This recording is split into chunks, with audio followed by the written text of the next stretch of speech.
So my phone decided to be a jerk and cut off because I apparently don't have enough iPhone storage. Anyways, let's try this again. Anyways, I'm not trying this again. I'm just continuing from where we left off.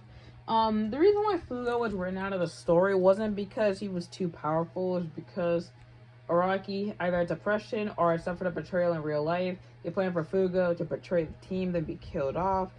But he didn't want to make viewers have to experience that, so he wrote him out of the story. The idea that it was because Purple Haze is too powerful is a stupid fan theory that is not actually true.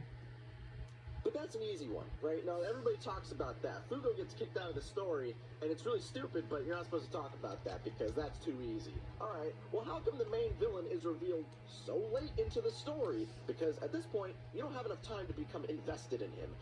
Wasn't the whole point of the main villain that they're supposed to be trying to hide their identity from the rest of the world? Like, basically, Diavolo is Kira on steroids. Kira wants to be forgotten so that he can commit his crimes in peace. Diavolo just straight up doesn't want to be remembered so he can control the entire story from the shadows. And that explains why his stand allows him to be exempt from fate for a couple seconds, because that means that he can strategically pick off his opponents so that he is never remembered. And that sucks because he has the most potential out of any character in this arc. Jojo's is still an action shonen series, so I think it's really important to try to flesh out the villain. You know why Dio is the best villain in Jojo's? I mean, I don't think Dio's the best villain in Jojo's. I feel like Dio's a pretty good villain. However, like, Dio has charisma. That's basically it. Dio has some really good charisma. Like, I'm not gonna, like, the only reason why Dio really worked in part 3 is because we already knew who Dio was from part 1. It's also the reason why Wired Beck doesn't work as a character, is because we don't know who the character is. So when they're just suddenly introduced in the story, they immediately killed off. We act like Lisa and basically don't give a crap. Because you get the most time devoted to fleshing him out. Also, why does Araki keep doing fake-out deaths? When did we start thinking this is acceptable? How many times does Mista die in part 5? I mean, isn't the whole deal with Mista that he's like, that he is his deal with luck?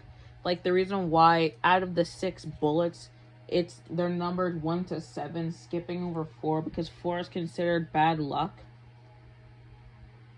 Like, Mista's whole deal is his luck, so obviously luck is kind of an important factor. Also, he shows a clip in which Mista got shot in the head like 3 times, and the whole reason why he survived was because those weren't bullet wounds at that point. They were just regular surface wounds. Like, if you accidentally pricked your finger on a needle. Why does Paul the Ref turn into a turtle? This is where the wackiness of JoJo's stops being cute for me. It is no longer a feature. It is now a bug. And this is specific to the manga, but holy shit, Araki's art takes a nosedive here. I wouldn't really say it takes a nosedive. I actually say that his art gets better as it goes on. The original manga is nearly impossible to decipher in most fights. I get that JoJo's has some high concept shit, but I seriously cannot tell what the fuck I'm supposed to be looking at half the time. Maybe that's the reason why you're having trouble trying to figure out what's going on in the manga. Because the manga, is almost inherently inferior to the anime. There's obviously some aspects of it that make literally no sense, like Giorno carrying that image of Dio from part 3, or Diavolo killing the Scorpion when he explicitly tried not to.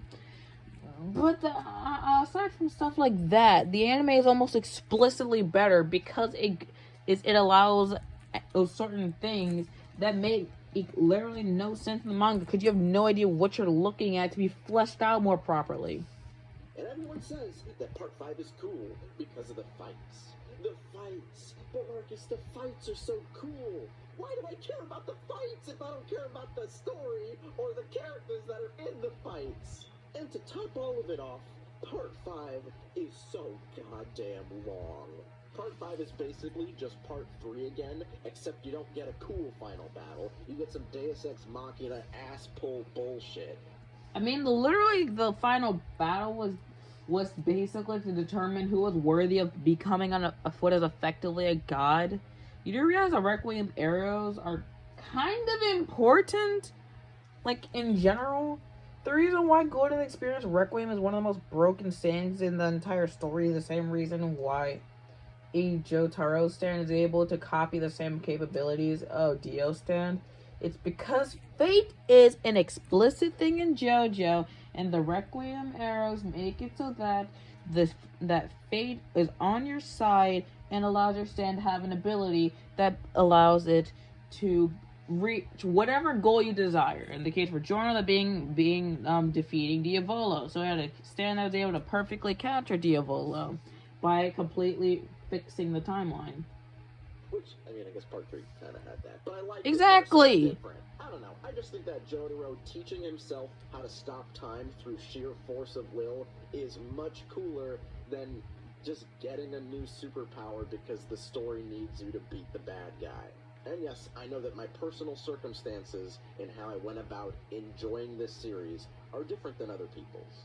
A lot of people just got to watch the anime, where a lot of the visual clutter is cleared up and a lot of the fat is trimmed. But the anime did not exist when I read it, and I am not about to go back and watch like fucking 40 episodes of an anime that I know I don't like.